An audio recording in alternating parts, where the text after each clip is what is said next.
Hello friends, मैं हूं पूनम और पूनम्स किचन में आपका बहुत बहुत स्वागत है। आज मैं बना रही हूं एक बहुत ही झटपट रेसिपी। 10 मिनट में बनेंगे ये हेल्दी लड्डू। 2 से 3 चम्मच घी डलेगा और पूरे परिवार के लिए मीठा हो जाएगा तैयार। ये लड्डू बनते हैं बहुत ही सॉफ्ट। ये देखिए, हेल्दी बहुत है, इसमें सारे ही इंग्रेडिएंट्स बहुत हेल्दी हैं। आप ये लड्डू बनाएंगे तो ये कई महीने तक खराब नहीं होंगे, कई महीने चल जाते हैं। लेकिन मैं आपको बता दूं कि ये बनते इतने टेस्टी हैं कि ये झटपट से ही खत्म हो जाते हैं। अगर आपको मेरी ये रेसिपी पसंद आती है तो वीडियो को याद से करिएगा, लाइक कमेंट करिएगा, अपने सोशल नेटवर्क्स पर शेयर करिएगा। और अगर पूनम्स किचन को सब्सक्राइब नहीं किया है तो सबसे पहले सब्सक्राइब कर लें और बेल आइकॉन याद से क्लिक करें ताकि मेरी फ्यूचर नोटिफिकेशंस सबसे पहले आपको मिले। अगर आप ये रेसिपी ट्राई करके इंस्टाग्राम पर शेयर करती हैं तो मुझे याद से टैग कीजिएगा। मेरा इंस्टा हैंडल है पूनम्स किचन। तो चलिए बनाते हैं ये झटपट लड्डू 10 मिनट में। वीडियो को एंड तक जरूर देखिएगा क्योंकि हमेशा की तरह ही मैं शेयर करने लगी हूँ ढेरों टिप्स। एक माइक्रोवेव सेफ बोल में डालेंगे 2 से 3 बड़े चम्मच घी। कम से कम 2 बड़े चम्मच घी जरूर डालें और ज्यादा से ज्यादा 3 बड़े चम्मच। घी की क्वांटिटी इस रेसिपी के लिए बहुत इंपॉर्टेंट है।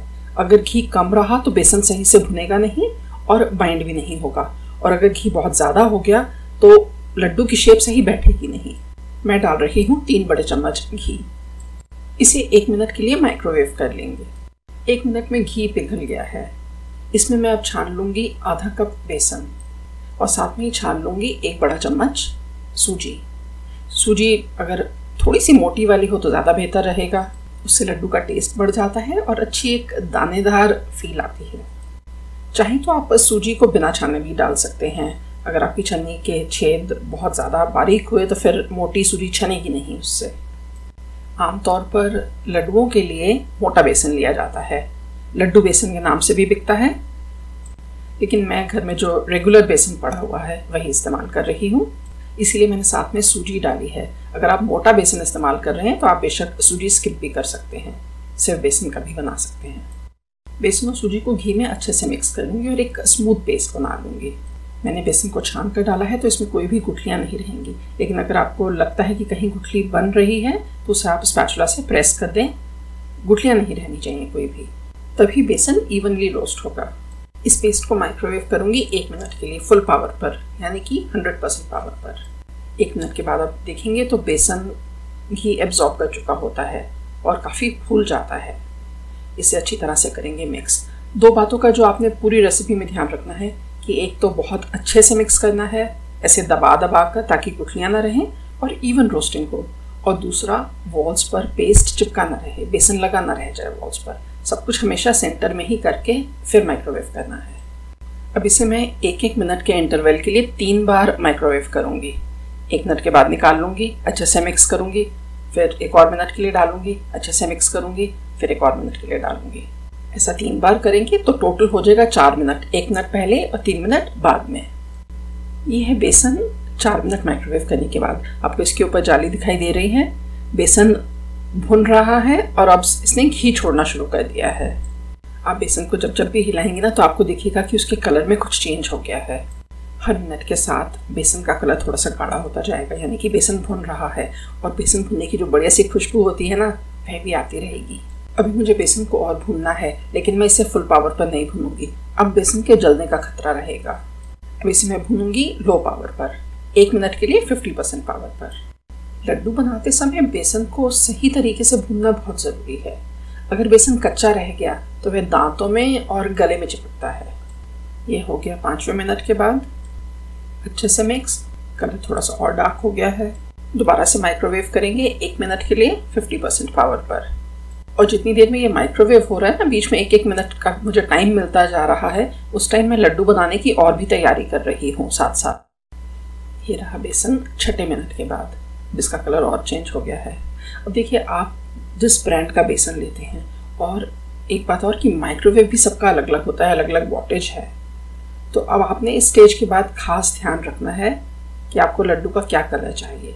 अगर तो आपको ज़रूरत लगती है तो आप इसे और माइक्रोवेव करें लो पावर पर, लेकिन अगर ज़रूरत नहीं लग रही तो आप यहीं पर रोक सकते हैं।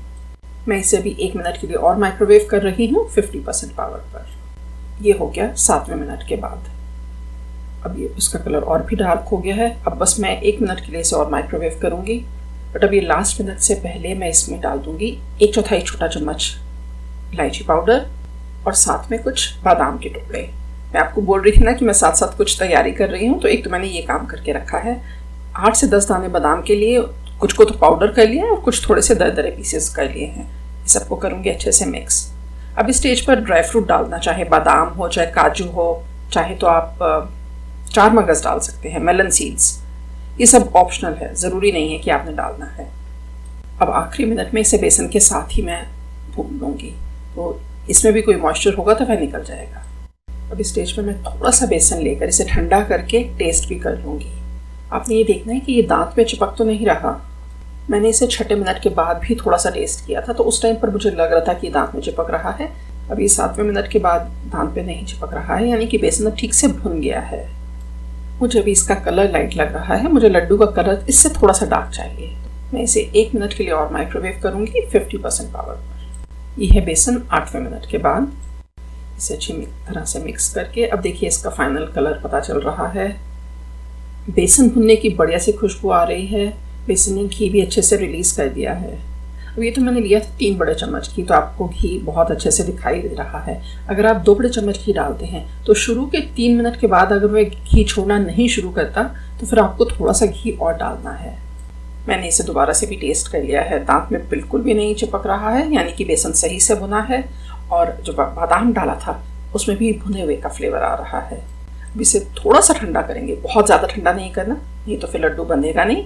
थोड़ा सा ठंडा करेंगे और फिर इसमें मिलाएंगे मीठा। जब बेसन माइक्रोवेव हो रहा था तो मैंने ये 8-10 दाने पिस्ता के भी कूट कर रख लिए थे। ये भी बिल्कुल ऑप्शनल है। मैं थोड़ा सा पिसा हुआ पिस्ता अभी बेसन में ही डाल रही हूँ लड्डू के अंदर, और बाकी मैं थोड़ा सा गार्निश के लिए बचा कर रख रही हूँ। इसे भी कर लूँगी मिक्स। मैं लड्डुओं को मीठा करने के लिए इस्तेमाल कर रही हूँ गुड़, यानी कि जैगरी। तो छोटे छोटे पीसेस में कट कर रही हूँ और 1/4 कप रेडी कर लूँगी। अब देखिए ये तो काफ़ी सॉफ्ट गुड़ है, आराम से कट भी रहा है, छोटे पीसेस में भी हो रहा है। अगर आपका गुड़ थोड़ा सा हार्ड हो तो आप उसे कुछ सेकंड्स के लिए माइक्रोवेव कर सकते हैं, तो उससे वह सॉफ्ट हो जाता है और आराम से इस तरह से तोड़ा भी जा सकता है और चाहे तो कद्दूकस भी किया जा सकता है। बेसन को माइक्रोवेव से बाहर निकालने के बाद मैं इसे बीच बीच में चलाती भी रहूँगी, क्योंकि काफ़ी गर्म होता है तो अंदर कैरी ओवर कुकिंग चलती रहती है, तो ये डार्क ना हो जाए, इसे आप मिक्स करते रहें। बेसन को मैंने 2 से 3 मिनट के लिए भी ठंडा कर लिया है। अब इसमें गुड़ मिक्स कर दूँगी। बेसन को बहुत ज़्यादा ठंडा नहीं करना है, नहीं तो फिर लड्डू बंधेगा नहीं। और बहुत बिल्कुल माइक्रोवेव से निकालते भी गुड़ नहीं डालना है, थोड़ा सा ठंडा करके ही डालना है, नहीं तो लड्डू हार्ड हो सकता है।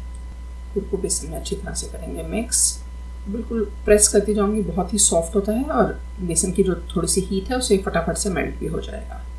मैंने इसे 1-1 मिनट के इंटरवल पे माइक्रोवेव किया है। पहले 4 मिनट फुल पावर पे और उसके बाद 4 मिनट 50% पावर पर। ये टाइमिंग्स और पावर परसेंटेज ये आपके आइडिया के लिए है। जब आप बनाएंगे आपके बेसन का ब्रांड अलग होगा, माइक्रोवेव आपका अलग है, आपने अपनी जजमेंट के हिसाब से टाइमिंग्स रखने हैं। अगर ज़रूरत लगती है तो आप 3 मिनट के बाद ही उसे कम पावर पर माइक्रोवेव करना शुरू कर दें। कम पावर पर आप उसे ज़्यादा बार भी कर सकते हैं। अगर हाई पावर पर ज़्यादा बार कर लिया तो फिर उसके जलने का डर रहता है, बेसन जल सकता है। गुड़ मिक्स करने के बाद आपको लगेगा कि इसकी कंसिस्टेंसी डो की तरह हो गई है। अब इस टाइम पर इसे टेस्ट भी कर लें। टेस्ट इसका आया है लाजवाब, बहुत ही बढ़िया स्वाद है और भी खाने का मन कर रहा है। इस टाइम पर आप मीठा अपनी पसंद के हिसाब से एडजस्ट कर सकते हैं, ज़रूरत हो तो और डाल लें। अब ये मिक्स गर्म ही होगा तो हमने इसके लड्डू बांध लेने हैं। सारे लड्डू सेम साइज़ के आए उसके लिए मैं मिक्स को टेबल स्पून से नाप कर ले रही हूँ। 1 टेबल स्पून का लड्डू बना रही हूँ। मिक्स को हाथ में करेंगे रोल। देखिए बहुत ही बढ़िया सा गोल गोल लड्डू हमारा तैयार हो जाता है। इसके ऊपर लगाएंगे पिस्ता का चूरा जो बचा कर रखा था, और ये देखिए है ना बढ़िया सा लड्डू तैयार। बाजार से जो लड्डू मिलते हैं ना उससे भी कहीं ज़्यादा टेस्टी लड्डू बनता है ये। आधा कप बेसन से टोटल 8 लड्डू तैयार हुए हैं। बहुत ज़्यादा बड़े नहीं हैं, बहुत ज़्यादा छोटे भी नहीं हैं, मीडियम साइज़ के लड्डू रखे हैं। देखिए लड्डू सॉफ्ट कितना बना है, सुपर सॉफ्ट। इस लड्डू को फ्रिज में रखने की ज़रूरत नहीं है। घी में बना हुआ है, गुड़ डाला हुआ है, बेसन अच्छे से भुना हुआ है। यह लड्डू चलेगा कई महीने तक, शेल्फ पे भी पड़ा रहेगा किचन में, ये लड्डू ख़राब नहीं होगा। फ्रेंड्स कैसी लगी आपको ये झटपट लड्डू की रेसिपी? 10 मिनट में तैयार हो जाते हैं। जब करे मीठा खाने का मन तो फटाफट से बना डालें ये हेल्दी लड्डू। ये वीडियो देखने के लिए आप सभी का बहुत बहुत शुक्रिया। और अगर आपको मेरे वीडियो पसंद आया है, रेसिपी पसंद आई है, तो प्लीज़ याद से करें वीडियो को लाइक, कमेंट करें, अपने सोशल नेटवर्क्स पर शेयर करें। और अगर आपने अभी तक पूनम्स किचन को सब्सक्राइब नहीं किया है तो प्लीज़ सब्सक्राइब कर लें। बेल आइकॉन याद से क्लिक कीजिएगा ताकि मैं जब भी कोई वीडियो अपलोड करूं सबसे पहले आपको नोटिफिकेशन मिले। अगर आप मेरी रेसिपीज़ घर पर ट्राई करते हैं और इंस्टाग्राम पर शेयर करते हैं तो मुझे याद से टैग कीजिएगा। मेरा इंस्टा हैंडल है पूनम्स किचन। अभी के लिए है बाय। आपसे जल्दी मुलाकात होगी एक नए वीडियो के साथ। Bye bye, take care, stay safe and stay healthy.